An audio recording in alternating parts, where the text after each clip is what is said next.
Bueno, entonces, este es otro dispositivo que se utiliza precisamente para producir un pulso de corriente fuerte.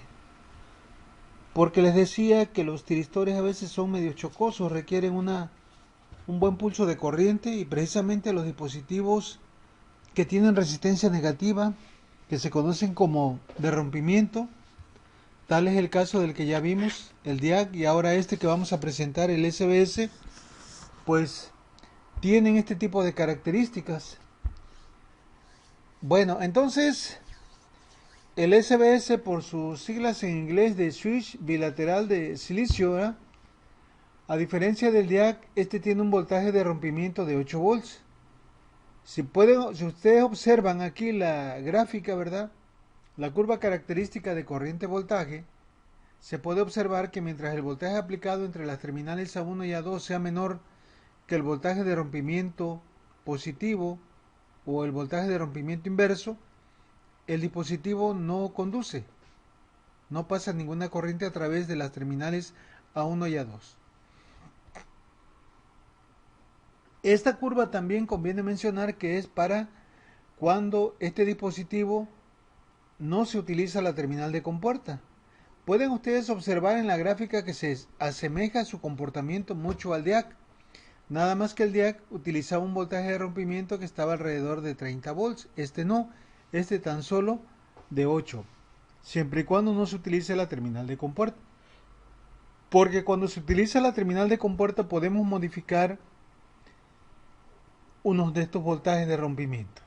Entonces, dice, la curva característica de voltaje de corriente mostrada en la figura es similar a la de un DIAC, pero el SBS tiene una resistencia negativa más pronunciada, como se puede apreciar en la figura. Aquí podemos ver que cuando se activa, ¿verdad? Cuando llega a 8 volts se activa y luego, como se dice que tiene una resistencia negativa, el voltaje entre las terminales A1 y A2 decae aproximadamente a 1 volt. Esto ocurre si el voltaje es positivo o bien si el voltaje es negativo. Desciende el voltaje entre sus terminales y eso hace que produzca un pulso de corriente fuerte, suficiente para activar al tiristor. Bueno, dice, dentro de las características, la curva característica corriente-voltaje mostrado anteriormente es para un SBS con la terminal de compuerta desconectada que no se utiliza. Nos dice que observemos que cuando el SBS entra en conducción, el voltaje, dice, a través de sus terminales de ánodo decae aproximadamente a 1 volt. Aquí vemos, ¿verdad? Cuando conduce, la corriente empieza a fluir, la caída de tensión es aproximadamente de 1 volt, tanto cuando se activa por el lado positivo como cuando se activa por el lado negativo. Este dispositivo, ¿verdad? Pues tiene varias ventajas con respecto al DIAC. La primera de ellas es que tiene una conmutación más rigurosa. Esto va a hacer que produzca un mayor pulso de corriente. Otra de ellas es que es más estable térmicamente, es decir, es menos sensible a las variaciones de temperatura. Son más simétricos. La diferencia, dice, entre el voltaje de rompimiento directo e inverso es tan solo de 0.3 volts. No sé si recuerden en el problema que hicimos, el primero del DIAC, ahí nos decía que había un voltaje simétrico de 3 volts. Acá no, ¿verdad? Tan solo es de 0.3 volts. Y la difusión por lote en cuanto al voltaje de rompimiento puede variar tan solo de 0.1 volts. O sea que no son muy sensibles al proceso de fabricación, como en el caso de los MOSFET, en el caso de los SIT que comentábamos en la primera unidad. Bueno, entonces, estas son las ventajas que presenta el SBS con respecto al DIAC. Ahora bien, ¿qué pasa cuando se utiliza la terminal de compuerta? Bueno, la terminal de compuerta se utiliza para alterar, dice, el valor del voltaje de rompimiento. Dependiendo de donde nosotros lo conectemos, aquí pueden ver que se conectó un diodo Zener entre la compuerta y la terminal de ánodo A1. Cuando se conecta un diodo Zener de esta manera, el voltaje de rompimiento va a obedecer a esta fórmula, BZ, que es el voltaje del diodo Zener, más 0.6. Es decir, si el diodo Zener, ¿verdad?, fuera de 3.3 volts, pues el voltaje de rompimiento ahora se estabilizaría en 3.9.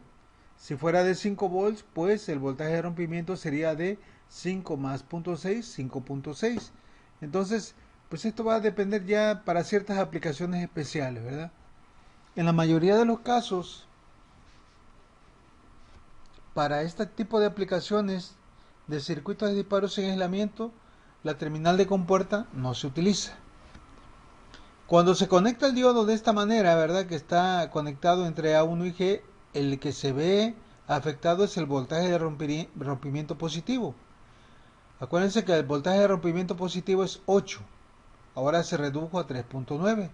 Acá no, el voltaje de rompimiento inverso o negativo pues sigue siendo menos 8. No se ve afectado. Bueno, entonces este dispositivo es el que vamos a utilizar ahora para poder activar a un tiristor. El tiristor que se utiliza en este circuito de disparo pues es un triac. Nos vamos a dar cuenta, ¿verdad?, o de cierta forma ya hay cierta conciencia que los DIAC siempre van a utilizar un SBS o bien un DIAC. ¿Por qué razón?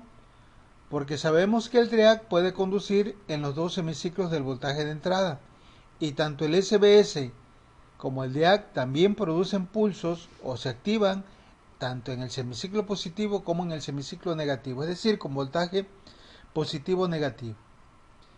El circuito de disparo viene siendo muy semejante al que vimos con DIAC, lo único que cambió fue que sustituimos aquí, ¿verdad?, el DIAC por el SBS.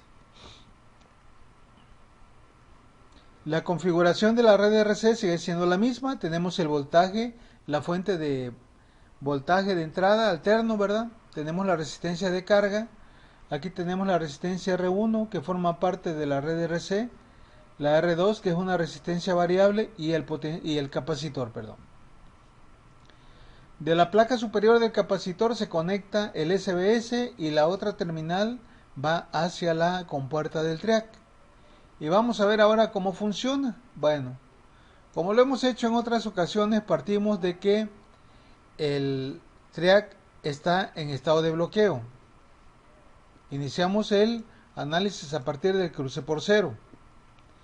Recuerden que cuando el voltaje de la fuente se hace cero, aquí en el cruce por cero, aquí, acá y acá, en todo eso, pues la corriente de la carga, la corriente a través del tiristor decae y se va por debajo de la corriente de mantenimiento y en ese momento el dispositivo se apaga. Entonces partimos de que el triac está apagado.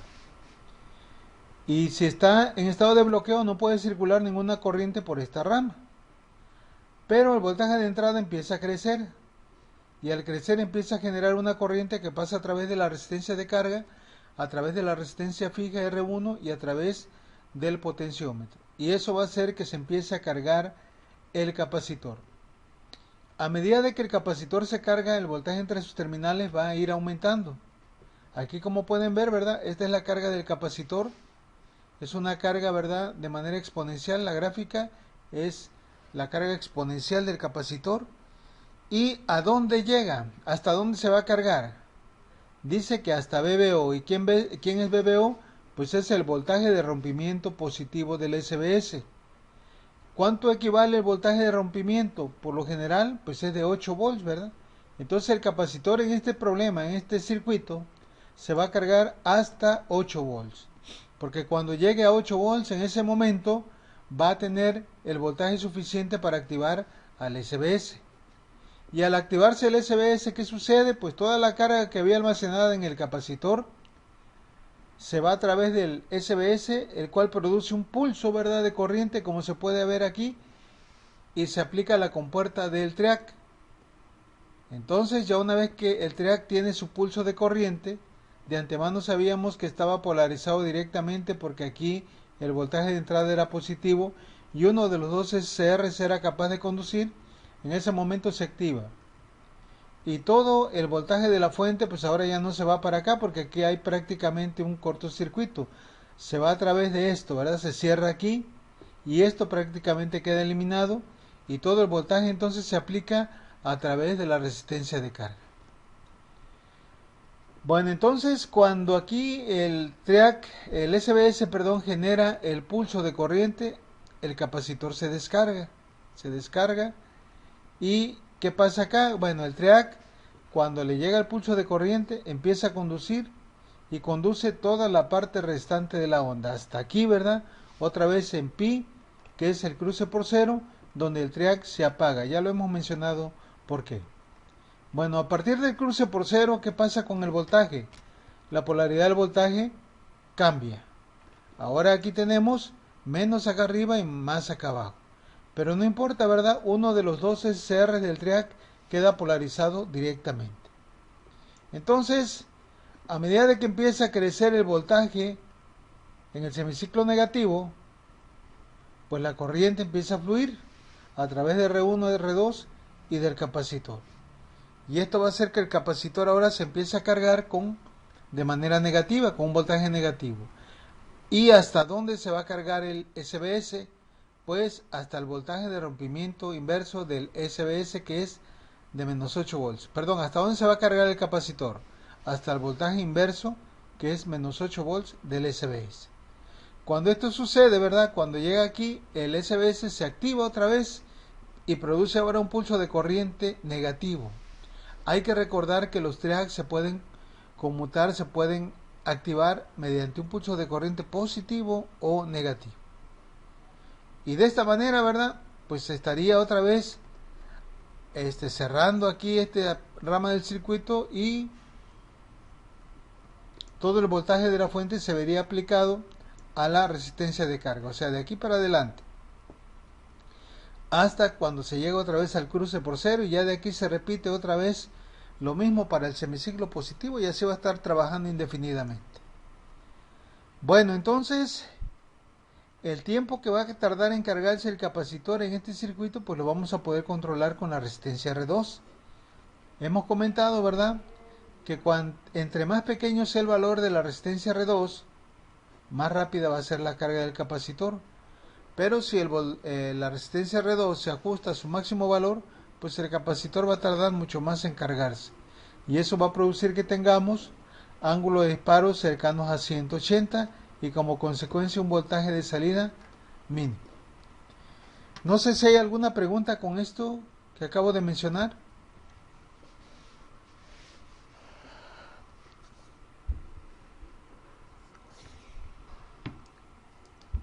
¿Dudas?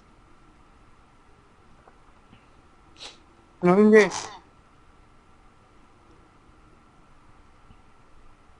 Muy bien, entonces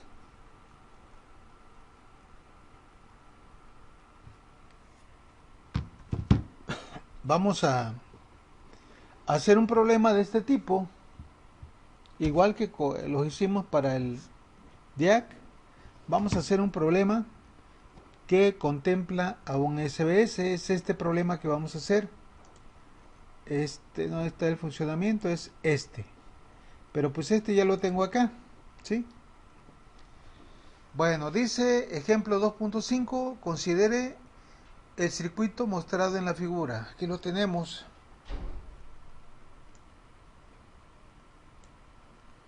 El cual utiliza como interruptor el triac, el 2N6072, que tiene las siguientes características. Voltaje de pico inverso es de 400. El voltaje VGT es de 1.4 volts, lo que hay que aplicar entre la compuerta y el cátodo. Y una corriente de compuerta tan solo de 5 miliamperios. El circuito de disparo, ¿verdad?, utiliza un dispositivo de rompimiento que es el SBS, el NTE4993, que tiene un voltaje de rompimiento de 8 más menos 8, más por el lado positivo, menos por el lado negativo. Una corriente de rompimiento de 8 microamperes y una amplitud del pulso de 3.5. Si el voltaje se alimenta, dice, a partir de una fuente DCA de 115 volts y 60 Hz, y utiliza un capacitor de poliéster de 1.5 microfaradios, determine todo esto, los valores de R1 y R2 para que el sistema opere con un ángulo de conducción de 20 a 160 grados. Se pueden dar cuenta que es similar a lo que hicimos, pero con el DIAC, ¿verdad? Bueno, entonces Vamos a ver cuál sería el procedimiento. Pues para ello vamos a utilizar nuevamente las gráficas del fabricante ON Semiconductor. La 214A, 214B o 214C. Cualquiera de ellas, pero recuerden que la selección de ellas depende de la magnitud del voltaje normalizado, donde tengamos una mejor apreciación de ello. Entonces, los datos de estos son los siguientes, lo que nos interesan para este problema. El voltaje de la fuente dice que eran de ¿cuánto? 115. La frecuencia 60 Hz. El voltaje al cual se carga el capacitor, aquí dijimos que va a ser de ¿cuánto?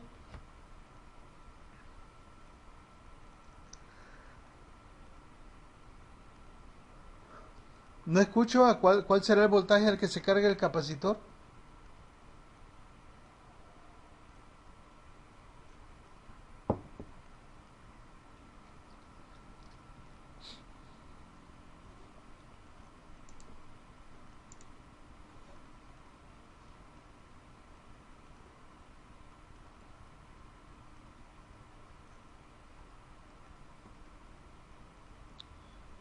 A ver, Mitzi, ¿cuál será el voltaje al que se carga el capacitor?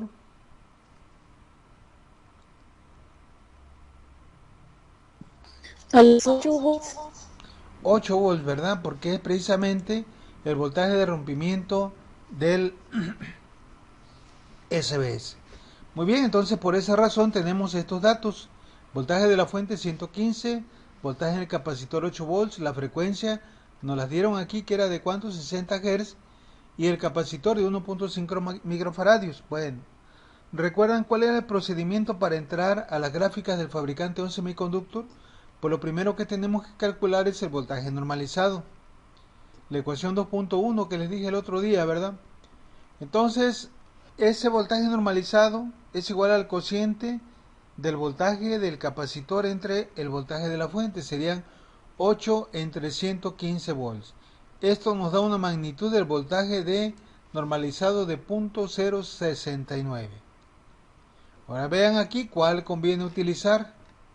La 214A, 0.069 estaría por aquí más o menos, pero no tenemos una buena resolución. Acá, ¿verdad?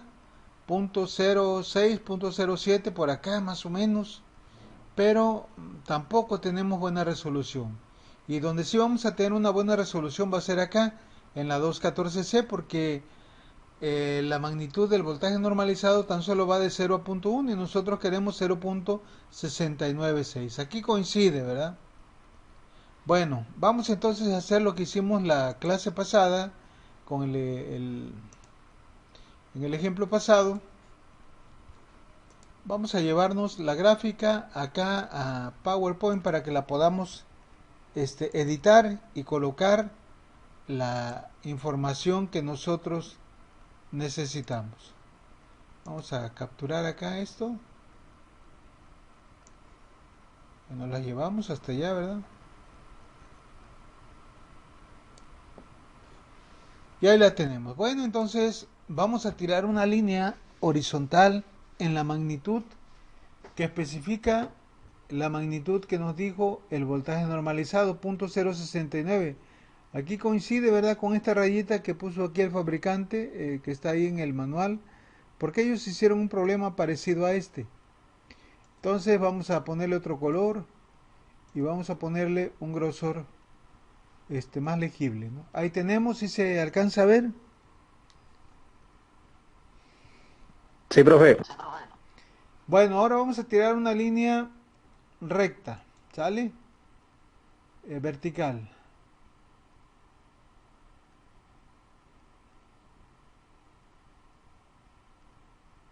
Por ahí está, vamos a poner otro color.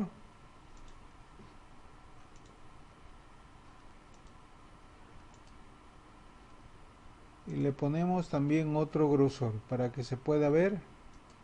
Ahí está.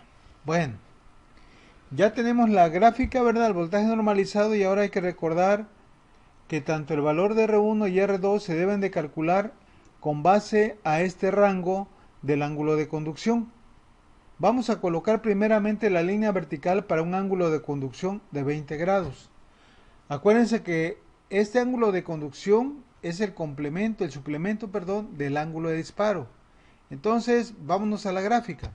El ángulo de conducción viene en la parte de abajo, ¿ok? Para nuestro caso, el ángulo de conducción de 20 grados, ¿dónde quedaría? 20 grados sería aproximadamente aquí, ¿verdad? ¿Sí lo logran ver? 20 grados. Y ahora el otro rango de conducción dice que debe de ser de ¿cuánto? 160. Entonces nos lo llevamos por aquí así. Por ahí está 160. Muy bien, ahora ya con esto, ¿qué hacemos? Vamos a sacar las constantes de tiempo. Chequen por favor ahí cuál sería la constante de tiempo para esta línea, para esta intersección. ¿Cuánto sería? Punto 2, punto 3, punto 5 o un valor intermedio. ¿Cuál sería?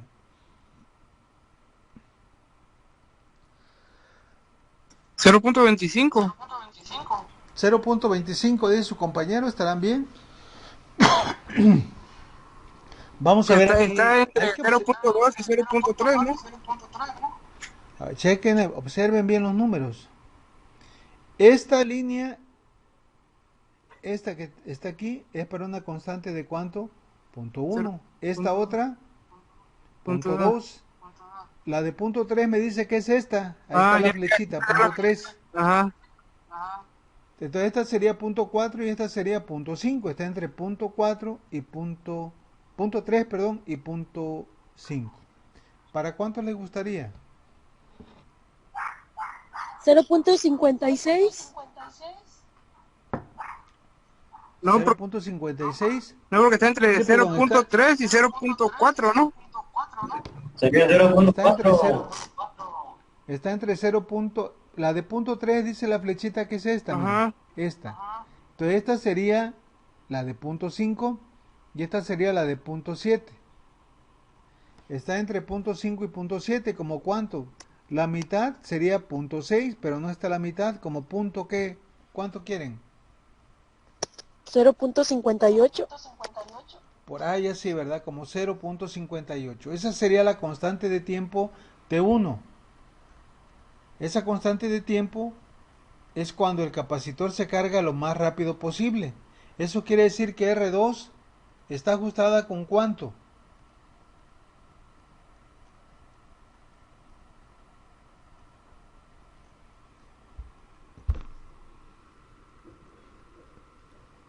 Pregunto, ¿con cuánto está ajustado el valor de R2?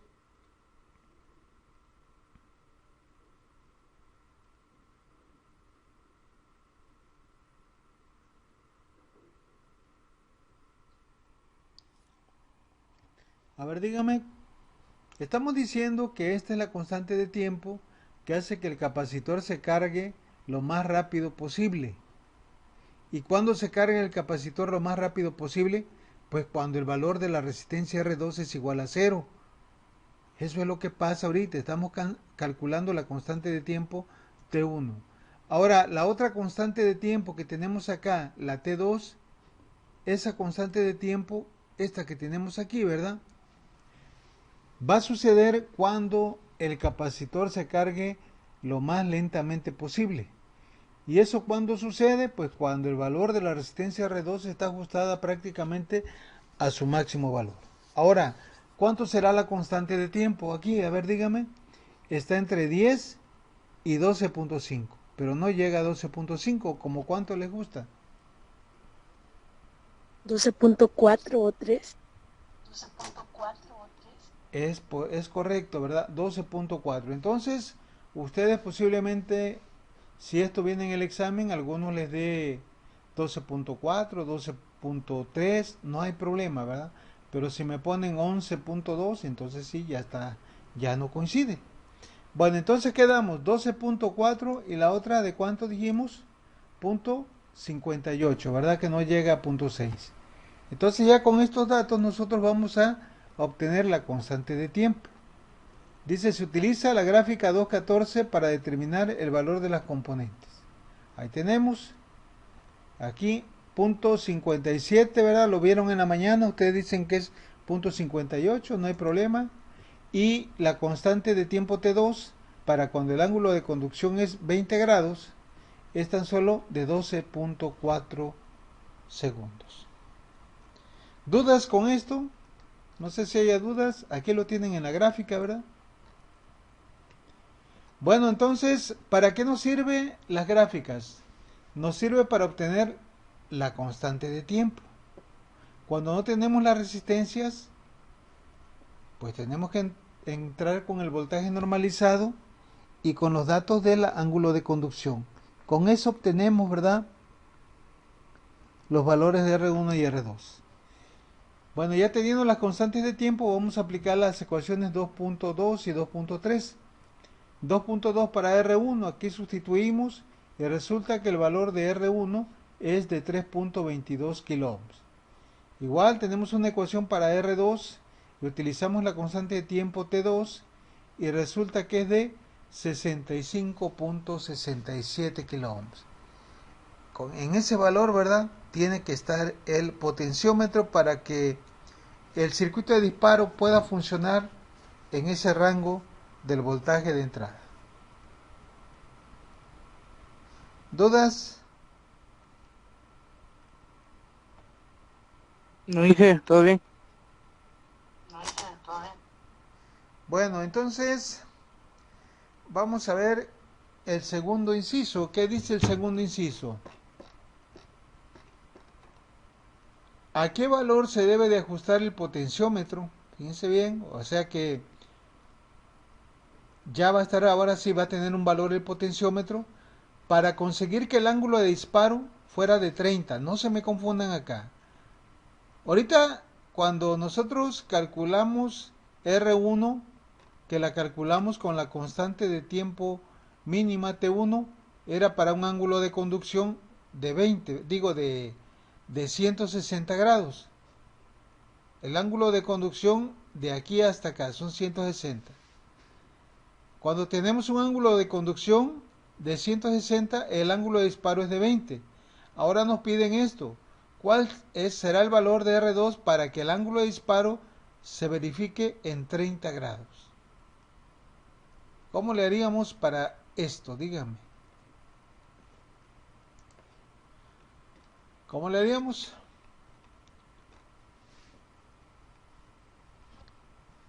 Pues está fácil, ya tenemos el voltaje normalizado. Vamos otra vez a utilizar la tablita, la gráfica. Fíjense bien.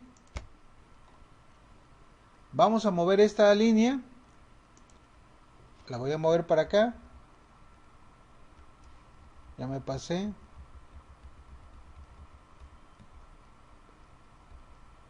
Ahí está más o menos el ángulo de ¿cuánto dijimos? De disparo de 30 grados. Ahí está más o menos. Si el ángulo de disparo es de 30, el ángulo de conducción va a ser de 150. ¿Y ahora qué vamos a hacer? Ya lo tenemos la línea aquí. Ahora vamos a hacer lo siguiente. Voy a quitar esto de acá para copiarla ahorita. Vamos a encontrar la constante de tiempo y teniendo esa constante de tiempo nos vamos a determinar el valor de R2. ¿Para cuánto les gusta la constante de tiempo? Pues ahora está entre 0.7 y 1. De 0.7 a 1 hay 3 décimas de diferencia, ¿verdad? La mitad de 3 décimas sería, de 0.3 sería 15.15. Si a 0.7 le sumo 0.15 me daría 0.85, que sería la mitad, o bien a 1 le quito 0.15 me daría 0.85, que sería precisamente la mitad, casi aquí, pero no está la mitad, ¿verdad? ¿Para cuánto les gustaría?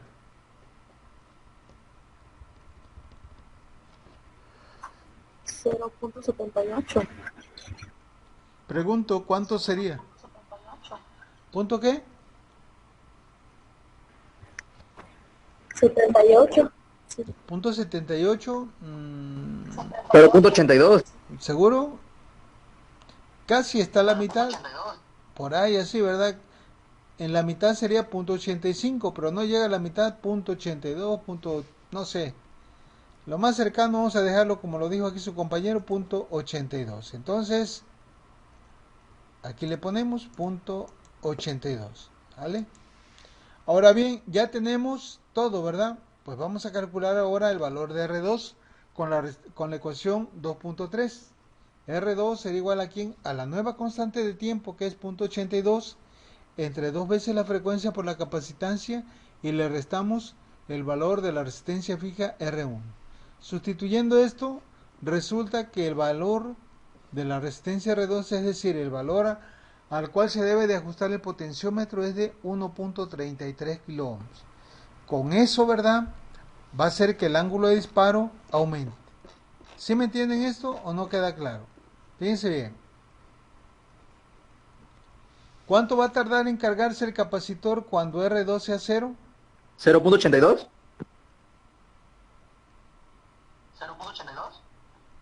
Cuando R2 es igual a 0, ya lo sacamos por aquí, ¿no? Acá está. ¿Cuánto tarda? Aquí lo tenemos. 0.58. Con esa constante de tiempo teníamos un ángulo de disparo de 20. Pero luego en el segundo inciso nos piden encontrar el valor de R2, o sea, darle un valor a R2 para que la carga sea más retardada y se verifique a los 30 grados. Entonces, al potenciómetro R2 hay que darle todavía 1.33 kiloohms para que se pueda verificar esta situación.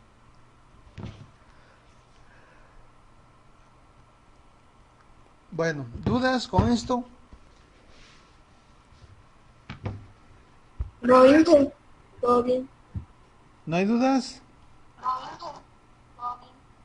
Muy bien, entonces, ¿qué nos piden a continuación? Las formas de onda del voltaje de entrada. ¿Esto de dónde lo vamos a sacar? Pues lo vamos a sacar de aquí, ¿verdad? Cuando se analizó este circuito, esto. Pues el voltaje de entrada es este, ¿verdad? Es una onda senoidal. Ese es lo que dibujaríamos nosotros ahí. Así, ¿verdad? Ahí tenemos el voltaje senoidal. Luego, la forma de onda del voltaje en el capacitor. También se saca de acá, ¿verdad? De aquí. Este es el voltaje en el capacitor. Se carga hasta VBO, luego se descarga, y en el semiciclo negativo se carga menos VBO. Cuando genera el pulso se descarga, y así se va de manera indefinida. Ahí tenemos entonces la forma de onda del voltaje en el capacitor. Es decir, cómo se carga a medida de que transcurre el tiempo de que va cambiando el voltaje de entrada. Otra cosa que nos piden es la forma de onda del pulso producido por el SBS. Nosotros sabemos que cuando la carga del capacitor alcanza el voltaje de rompimiento, pues en ese preciso momento, como lo podemos ver aquí, se genera un pulso de corriente positivo y otro negativo para cada uno de los ciclos. Y ya por último, ¿verdad?, ¿qué nos pedían? La forma de onda del voltaje de salida. Ahora sí nos dan algo específico, para un ángulo de 30 grados. No sé si lo alcancen a ver aquí, lo entiendan, que de aquí a acá hay un ángulo de 30 grados. ¿Cómo podemos saber esto rápidamente? Pues de aquí a acá, a la parte mayor, a la cresta, ¿cuántos grados hay? Pues hay 90, ¿verdad? Si dividimos este tramo en 3 partes iguales, pues cada uno de ellos tendrá un ángulo de 90 grados. 90 aquí, y acá también espera otros 90, de otros 30, y así se va. Entonces, esta sería la forma de onda del voltaje de salida para cuando el TREAC se está disparando con un ángulo de 30 grados. Cuando el potenciómetro R2 está ajustado a 1.33 kiloohms. Y ya por último, ¿verdad?, nos preguntan de qué tipo de sistema se trata. Nosotros hasta ahorita solamente hemos visto dos sistemas: los convertidores, los rectificadores, perdón, y los controladores de CA. Los convertidores lo que hacen es convertir la corriente alterna en una corriente de una sola polaridad, una corriente continua. ¿Y habrá rectificado la forma de onda? Pues no, ¿verdad? Porque en el semiciclo positivo le llega la carga voltaje positivo, en el semiciclo negativo le llega voltaje negativo, entonces no está rectificando. La polaridad del voltaje sigue siendo alterna. Sin embargo, manipula la magnitud del voltaje que se obtiene de ahí, o sea que se le aplica la carga. Y esto entonces se conoce como controlador de voltaje DC.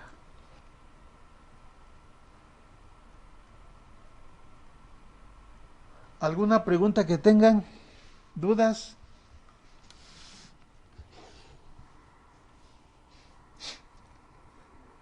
¿No hay dudas?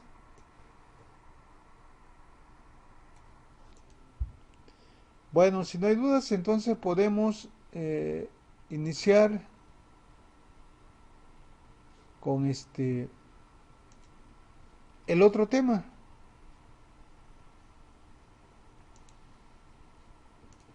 Bueno, entonces llevamos dos dispositivos de rompimiento. Vamos a ver un tercero. Este tercero se conoce como UJT, que quiere decir transistor unijuntura.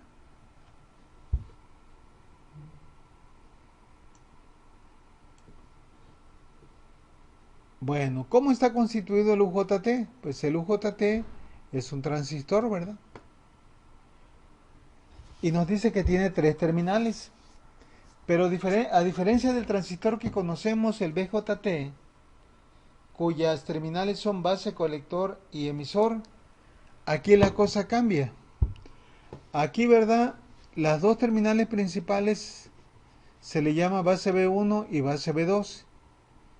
Y la terminal donde se aplica el voltaje para activar al dispositivo se conoce como emisor. Este es el símbolo, ¿verdad? Gráfico de un UJT. De manera ya un poquito más esquemática, ¿verdad? Analizando ya de manera física cómo está constituido el UJT, pues es lo que aparece aquí en la figura esta de en medio. Está conformado por dos materiales semiconductores, uno tipo N, que es una barra, y otro tipo P. En el P es donde está el emisor, y en cada uno de los extremos de la barra N está la base B1 y está la base B2. Bueno, este dispositivo se puede representar mediante un circuito equivalente, ¿verdad? Algo como esto, donde aquí aparece un diodo. ¿Por qué aparece un diodo? Recuerden que un diodo está formado por dos materiales semiconductores, uno P y el otro N. Pues el P lo toma de aquí, ¿verdad? Y el N lo toma de acá. Por eso es que aparece por ahí un diodo. Sin embargo, también se está tomando en cuenta la resistencia de esta barra. Esa resistencia se le llama resistencia interbase, o sea, resistencia entre las bases. Y se representa con las letras RBB, como lo pueden ver aquí. Pero también se observa ahí en el dibujo esquemático que esa barra de material semiconductor tipo N, la podemos dividir en dos resistencias a partir del cátodo del diodo. Para acá arriba tendríamos la resistencia RB2 y para acá abajo la resistencia RB1. La magnitud de RBB, que es igual a RB1 más RB2, está entre 5 y 10 kiloohms. Eso es lo que nos vamos a encontrar ahí en la hoja de datos del fabricante. Bueno, ¿cómo va a operar este dispositivo? Recuerden que el SBS utilizaba o se requería que el voltaje aplicado entre sus terminales llegara a un voltaje conocido como voltaje de rompimiento. Bueno, entonces el UJT en este sentido va a cambiar porque no tiene un voltaje de rompimiento físico. Tiene un voltaje que se le llama voltaje de pico, que es el que nos sirve para activarlo, pero depende de otros factores y de las condiciones externas que tenga el circuito. Entonces, ¿cómo funciona esto? Dice, cuando el voltaje entre el emisor y la base B1, porque es donde nosotros le vamos a aplicar precisamente el voltaje, entonces dice que cuando el voltaje entre el emisor y la base B1 es menor que un cierto valor denominado voltaje de pico, el UJT se mantiene apagado y no puede fluir corriente del emisor a la base B1. Entonces, mientras el voltaje aplicado entre el emisor sea menor que el voltaje de pico, esto va a hacer que el dispositivo se mantenga desactivado. Pero aquí conviene mencionar algo. Les comentaba, la resistencia interbase está en el orden de 5 a 10 kiloohms. Vamos a suponer que la resistencia interbase es de 10 kiloohms. Y yo le aplico aquí 10 volts. 10 volts entre 10 kilos me va a dar una corriente de 1 miliampere, que es una corriente muy pequeña, que va a estar fluyendo por toda la barra, porque la barra, ¿verdad? Contiene resistencia. Entonces, aun cuando el UJT no esté activado, porque para activarlo debemos aplicarle un voltaje mayor a BP aquí entre el emisor y la base B1, mientras este no esté activado, aún así puede ser que haya circulando una pequeña corriente de fuga. Bueno, ahora bien, dice, cuando el voltaje entre el emisor y la base B1 excede al voltaje de pico BP, el UJT se disparará o enciende. Cuando esto sucede, dice, el circuito de emisor a la base B1 se comporta prácticamente como un cortocircuito y la corriente empieza a fluir de una terminal a otra. O sea que cuando se alcanza el valor del voltaje de emisor a base mayor que BP, se activa el dispositivo. Y esto provoca una resistencia menor. Porque acuérdense que son dispositivos que tienen resistencia negativa. Por eso dice que prácticamente entre la base B1 y el emisor se comportan como si fuera un circuito cerrado, un cortocircuito. Y esto va a provocar entonces que empiece a fluir una gran corriente del emisor a la base B1, que se va a recombinar con la pequeña corriente que teníamos aquí entre la base B1 y la base B2. No sé si hay alguna pregunta con esto.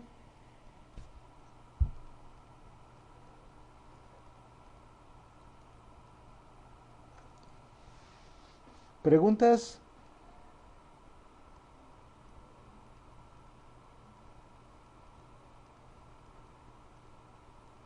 No, Inge.